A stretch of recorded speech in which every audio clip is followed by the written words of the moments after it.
안녕하세요. 도레미 행복 여행입니다.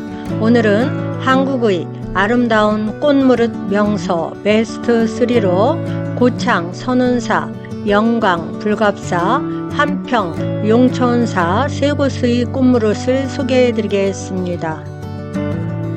첫 번째 꽃무릇 명소는 선운사에 피어있는 꽃무릇입니다.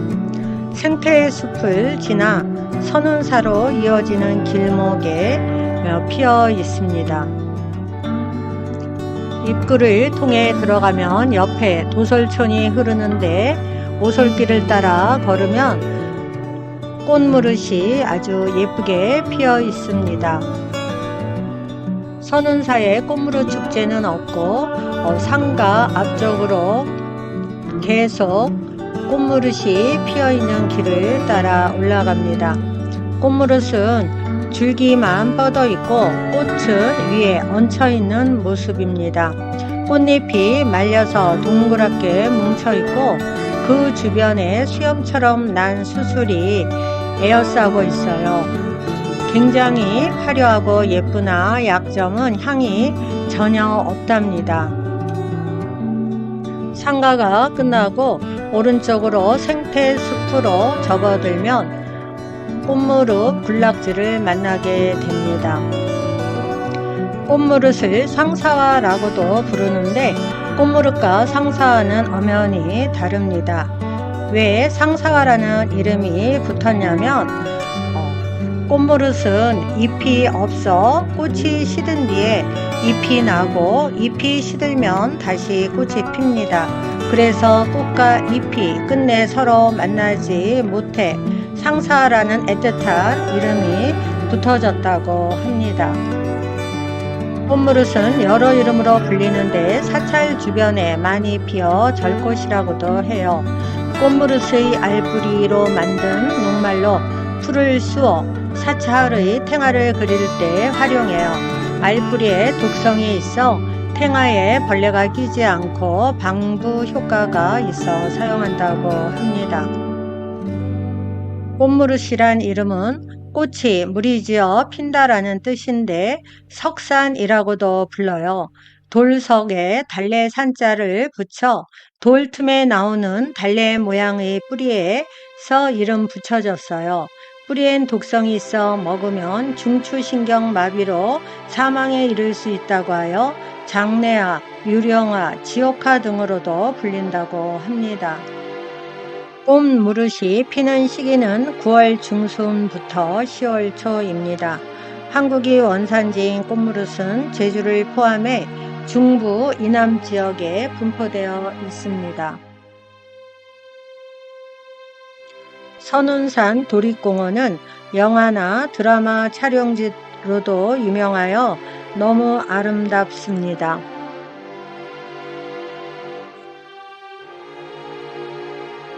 도솔산 선운사라고 쓰여져 있는 일주문을 지나면 양옆으로 꽃무릇이 빨갛게 융단처럼 깔려 있습니다. 시인이 쓴 꽃무릇 시를 소개해 드리겠습니다. 잎도 없이 쑥쑥 올린 꽃대 여섯잎 홍자색 꽃 만발이다. 잎은 잎대로 꽃은 꽃대로 만나지 못한다 해도 이파리에게 꽃은 기쁨이어서 초가을 화단이 밝게 익었다. 단단한 뿌리로 살아 저토록 황홀한 절창인 것이다. 그리운 것들은 언제나 멀리 있고 붉은 언약 또한 빛이 바래요. 죽는 날까지 만날 수 없다 해도 사랑이여 너는 너대로 너답게 살고 나는 나대로 나답게 살아서 서로가 서로에게 전부가 되는 것이다. 굉장히 아름다운 시인 것 같습니다. 무소람 가는 표지판 뒤로도 꽃무릇이 빨갛게 예쁘게 피어 있습니다. 도솔천이 시원하게 흐르고 있는데 도솔천 주변으로도 꽃무릇이 아름답게 피어 있습니다. 선운사 창건은 신라 진흥왕 때 창건했다는 설과 백제 위더강 577년에 검단 선사가 창건하였다는 설이 있어요. 금산사와 함께 전라북도 조계종의 2대 본사랍니다. 선운사가 한창 번창할 시기에는 89개의 암자가 있었고 3천여 명의 승려가 머물렀던 대사찰이라고 합니다. 극락교가 너무나도 아름답게 보이네요. 천왕문과 만세루를 지나 대웅전 앞마당으로 가니 오늘 제15회 선운문화제 산사음악회가 개최되어서 굉장히 바쁘고 손님들이 많았습니다. 선운사를 나와 극락교를 건너 오른쪽으로 나 있는 데크길을 걸어가니 녹차밭이 아주 아름답게 펼쳐집니다. 데크길 옆으로 도솔촌이 흐르고 그곳에도 꽃무릇이 계속 피어 있어요. 녹차와 어우러져서 피어 있는 꽃무릇도 아주 아름답게 보실 수가 있습니다. 데크길 끝에는 도솔 폭포가 있습니다. 이 폭포는 3월부터 11월까지 오전 11시서부터 오후 17시까지만 운영된대요. 모터로 물을 끌어올려 모터 과부하 방지를 위해 50분 운행 후 10분 중지를 반복한대요. 인공 폭포지만 아주 멋졌습니다. 오른쪽으로 더 높이 올라가니 도솔제 저수지가 있었어요. 물이 가득 있어서 산이 물에 비친 모습이 너무 아름다웠습니다. 저수지 뜻방길을 걸으니 백일홍, 코스모스 꽃들이 아름답게 피어 있어서 이 길을 걸어도 좋을 것 같아요. 이쪽으로 올라가서 투구바위 쪽으로 가는 길입니다. 선운사에서 2km 떨어진 도솔암까지 다녀오시면 그곳의 풍광이 너무 아름답다고 합니다. 이것으로 선운사 꽃무릇 소개를 모두 마치겠습니다. 다음 장소인 영광의 불갑사로 가보겠습니다. 선운사로부터 불갑사까지 51km 떨어져 있으며 자동차로 1시간 걸립니다. 불갑사가 가까워오자 길에는 꽃무릇이 아주 예쁘게 피어 있습니다. 영광 불갑사는 상사화 축제로 명명했는데 9월 15일부터 9월 24일까지 축제여서 축제 기간은 끝났지만 꽃은 보실 수가 있습니다. 입장료는 3,000원인데 농수산물 교환 상품권으로 3,000원을 그대로 돌려주니 무료입니다. 상사와 관람 이동 동선은 일주문을 통해 걸어 들어가셔서 왼쪽으로 관람 동선이 써 있으면 그쪽으로 걸어가시면 가장 핫플 장소가 나옵니다. 두 번째 동선은 불갑사 절을 보시고 불갑사 저수지 옆에 상사와 군락지를 보시면 됩니다. 세 번째 이동 동선은 해부람까지 올라가는 등산로에 있습니다. 네 번째 동선은 불갑사에서 연실봉까지 올라가는 등산로에 있습니다. 다섯 번째 이동 동선은 탑원에서부터 수도암까지 가는 것도 아름다워요. 축제답게 행사장에는 먹거리촌이 즐비하게 늘어져 있어서 맛있는 음식들이 많이 있었습니다.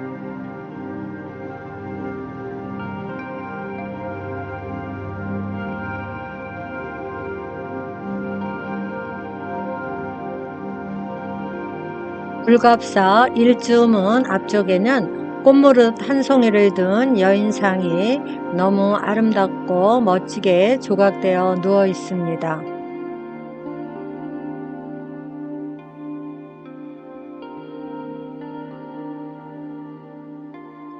일주문을 통과하니 축제를 축하하고 즐기는 환한 미소의 조각상이 우리를 반겨줍니다.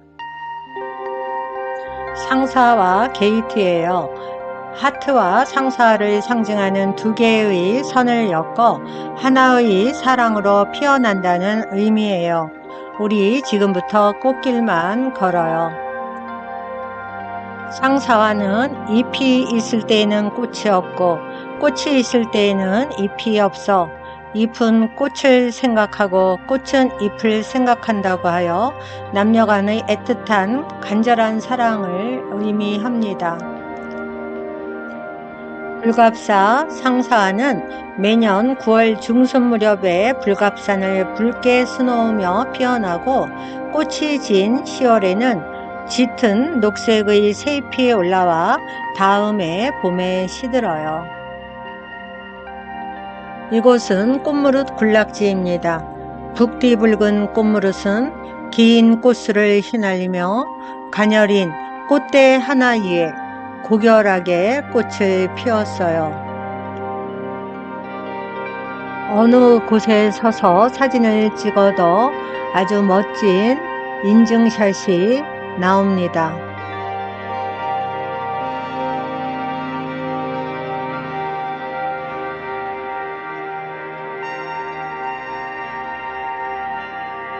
불갑천 시냇물이 아주 맑고 시원하게 흐릅니다. 불갑천 주변으로도 꽃무릇이 아주 예쁘게 피어 있어요. 꽃무릇은 꽃이 무리지어 핀다는 건데 이 꽃은 나홀로 피어 있어도 너무 아름답습니다. 상사화에 대한 전설을 소개해 드리겠습니다. 옛날 금술이 좋은 부부에게 늦게 얻은 딸이 있었는데 아버지가 병환 중에 돌아가시자 아버지의 극락 왕생을 빌며 100일 동안 탑돌이를 시작하였어요. 이 절의 큰 스님 수발승이 여인에게 연모의 정을 품었으나 스님의 신분으로 이를 표현하지 못하고 여인이 불공을 마치고 집으로 돌아가자 스님은 그리움에 사무쳐 시름시름 앓다가 숨을 거두었대요. 이듬해 본 스님의 무덤에 잎이 진 후 꽃이 피어나니 세속의 여인을 사랑하여 말 한마디 건네보지 못한 스님의 모습을 닮았다 하여 꽃의 이름을 상사화라고 하였다고 전해집니다. 불갑사는 인도 간다라 지방 출신의 고승 마라난타가 백제의 불법을 전하려 서기 384년 중국의 동진에서 배를 타고 영광 법성포로 들어와 근처 모악산에 처음 지은 절인데 불교가 전해진 뒤 처음 건립되어 모든 사찰에 으뜸이 된다 하여 불갑사라 하였대요. 오랜 역사만큼 많은 전설과 이야기를 간직하고 있으며 보물제 835인 대웅전, 보물제 1377호인 목조 석가열의 삼불자상, 또 팔상전, 칠성각, 만세루, 범종루, 천왕문 등 귀중한 문화재를 품고 있습니다. 대웅전의 목조 석가열의 삼불자상은 옆으로 앉아있는 게 특징입니다. 유명한 작가들의 작품이 야외에 전시되어 있습니다.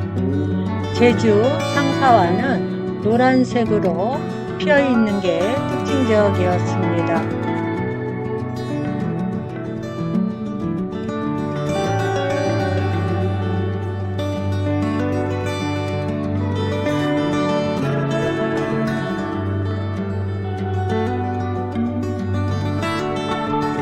이곳은 탑원인데 간다라 지역 사원 유구 가운데 잘 남아있는 탁 트인 바위 사원의 주 탑원을 본떠서 만든 탑이라고 합니다.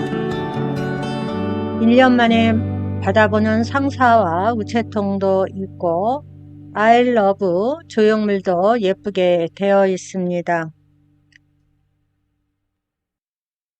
멀리 보이는 호랑이는 1908년에 구덩이에 빠져서 잡히게 된 호랑이 조형물을 만들어 놓았다고 하네요. 나무로 동물 조형물도 아주 예쁘게 만들어 놓았습니다.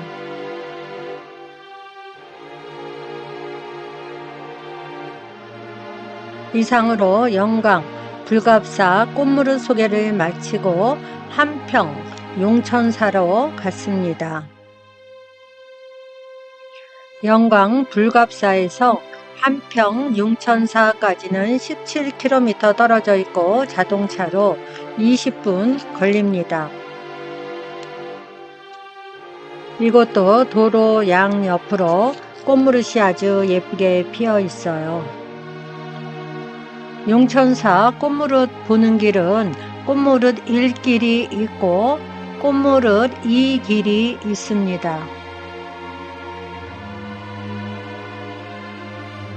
저는 일주문 오른쪽 길로 올라가 계곡물을 보며 왼쪽 다리를 건너 용천사로 들어가 경내에 피어있는 꽃무릇을 보고 내려와서 광암 저수지를 한 바퀴 산책하였습니다.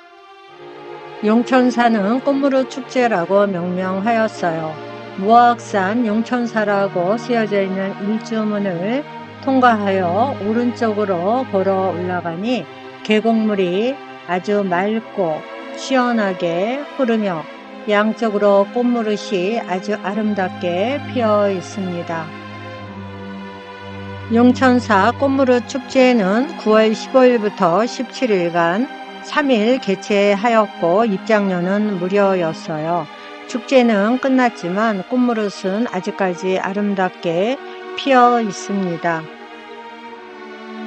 한국의 자연 배경의 꽃무릇 군락지를 둘러볼 수 있는 숲나들이 체험, 꽃무릇 손수건 만들기, 꽃무릇 캘리 부채 만들기, 꽃무릇 인생샷 사진 투어 등 다양한 줄길거리를 진행했어요. 불갑사를 보고 용천사를 저녁 시간에 도착하여 보니 사람도 없어 조용하고 고즈넉하니 좋았어요. 꽃무릇색과 같은 빨간 다리를 통해 계곡물을 건너갑니다.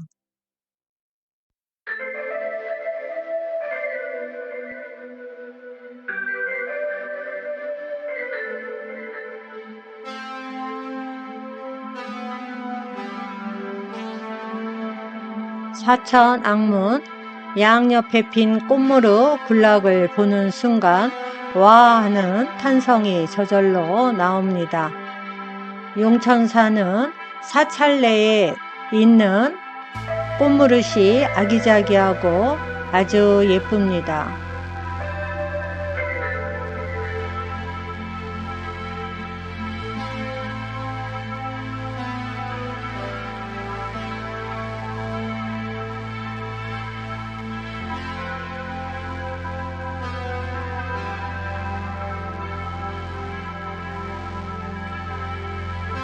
용천사는 모악산에 있는 사찰로 백제무왕 1년 600년에 행은이 창건하였어요. 절 이름은 대웅전 층계 아래에 있는 용천이라는 샘에서 유래했어요. 이 샘은 황해로 통하여 용이 살다가 승천했다는 전설이 전해집니다. 이 누각의 이름은 상사루입니다. 사찰 지붕의 곡선과 파란 하늘, 주변의 나무와 꽃무릇이 서로 조화를 이루어서 너무나도 아름답습니다.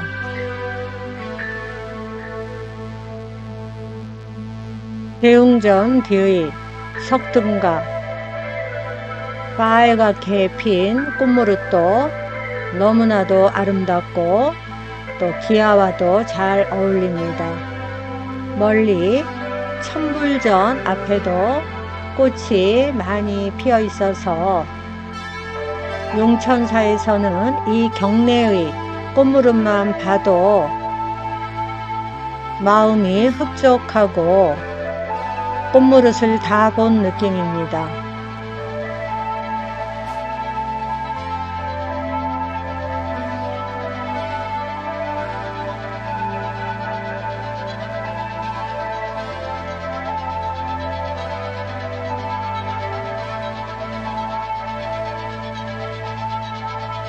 내려와 보니 예쁜 강아지도 꽃무릇 앞에서 한컷 찍습니다. 어느덧 저녁이 되어 여행을 마치고 집에 돌아갈 생각을 하니 나태주 시인의 행복이라는 시가 떠오릅니다. 저녁 때 돌아갈 집이 있다는 것, 힘들 때 마음속으로 생각할 사람 있다는 것, 외로울 때 혼자서 부를 노래 있다는 것. 한 가족이 체험장에서 즐겁게 노는 모습을 보니 굉장히 단란해 보이고 저것이 행복인 것 같습니다. 그것은 커피를 마시는 카페인데 항아리로 조성되어 있는 공원이 무척 예쁘고 고즈넉한 분위기로 인기 있는 카페입니다. 굉장히 아름답게 잘 꾸며 놓았더라고요.